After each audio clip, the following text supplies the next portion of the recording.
경희 H로그 구독자 여러분 안녕하세요. 저는 건강 크리에이터 김설아입니다. 저는 강동 경희대병원 호흡기내과의 최천웅입니다. 진짜 코로나 때문에 많은 사람들이 이거에 민감해요. 기침 소리. 제가 코로나 환자의 기침 소리를 한번 받아왔어요. 교수님 한번 들어보실래요?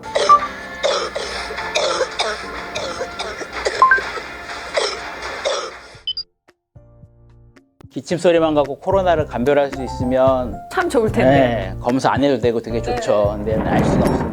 기침은 굉장히 가벼운 감기부터 아주 심각한 폐암에까지 다 나타날 수 있는 증상이기 때문에 기침만 갖고 구분하기는 어렵고 기간이 얼마나 되는지 어떤 때 심해지는지 종합적으로 판단을 하고 병을 의심을 하고 검사를 하게 됩니다. 보통 우리가 기침을 감별을 할 때 만성이냐 아니냐를 보통 나눠요. 2달이 넘어가면 이제 만성 기침이라고 얘기를 하고요. 가장 흔한 원인은 이제 세 가지라고 되어 있습니다. 첫 번째가 상기도 기침 증후군이라고 하는 병이 있어요. 상기도 안에서 콧물이 넘어가거나 염증이 있어서 기침을 하는 경우고요. 두 번째가 이제 천식입니다. 천식이라고 그러면 보통 숨 쉴 때 쌕쌕거리고 숨찬 병이라고 생각을 하시는데 아주 약하게 오는 경우에는 기침만 하는 천식이 있어요. 그렇기 때문에 2달 넘어가면 혹시 천식 같은 게 아닌지도 검사를 해봐야 되고요. 세 번째는 역류성 식도질환. 식도질환은 소화기 질환인데 왜 기침을 하지라고 생각을 하시는데 위산이 식도로 역류가 되면서 기침을 계속 오래 하시는 분들이 있어요. 지난 시간에 저희 그 얘기했잖아요. 폐는 한번 망가지면 그렇죠. 다시 회복이 불가능하다. 폐 활량은 늘리는 게 아니라 지키는 것이다. 이런 기침을 많이 해서 오시는 분들 중에 이 질병을 갖고 계시는 분들도 계신가요? 만성폐해성 폐질환은 이름 그대로 만성병이고요. 기관지가 좁아지는 폐질환인데요. 기침을 많이 하시죠. 근데 이제 만성폐해성 폐질환의 주증상은 이제 숨이 찬 증상이에요.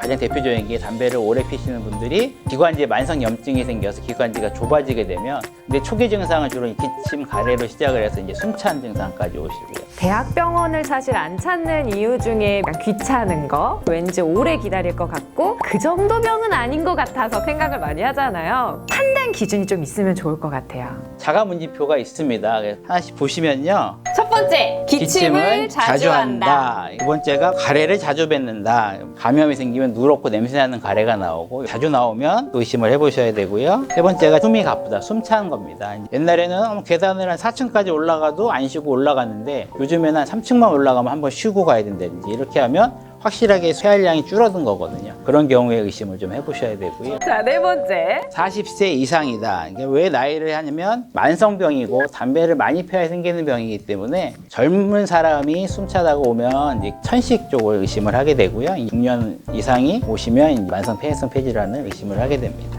다섯 번째. 제일 중요한 거죠. 담배를 피운다. 물론 담배를 안 피시는 분들 중에도 만성 폐해성 폐질환이 올 수는 있습니다. 독성 가스나 연기를 마셔갖고 하는 거기 때문에요. 아프리카나 이런 데 가면 아직도 집안에다가 화덕을 놓고 동물의 배설물 같은 걸 태워서 난방을 하는 경우는 연기가 많이 나기 때문에 그 연기를 계속 마시는 것도 담배를 피는 거랑 똑같은 효과가 있다고 되어 있거든요. 근데 우리나라는 그런 경우는 적으니까 담배를 피우는 사람들한테 많이 생기는 질환이라고 생각하시면 되겠습니다. 마지막 구독과 좋아요. 5가지 중에서 3개 이상 해당이 되면 꼭 병원을 찾아서 정밀한 검사를 받아보시는 게 좋겠다라는 생각이 듭니다. 담배라고 그러면 호흡기에 제일 안 좋고 나쁜 물질이 이관지에 들어가기 전에 먼저 만나는 게 입 안과 목과 후두입니다. 후두암 전문 교수님을 모시고 한번 말씀을 나눠보시면 훨씬 더 금연에 대한 효과가 좋지 않을까 이렇게 생각이 듭니다. 마지막 끝인사하고 마칠까요? 네. 건강한 생활의 시작, 경희 H로그!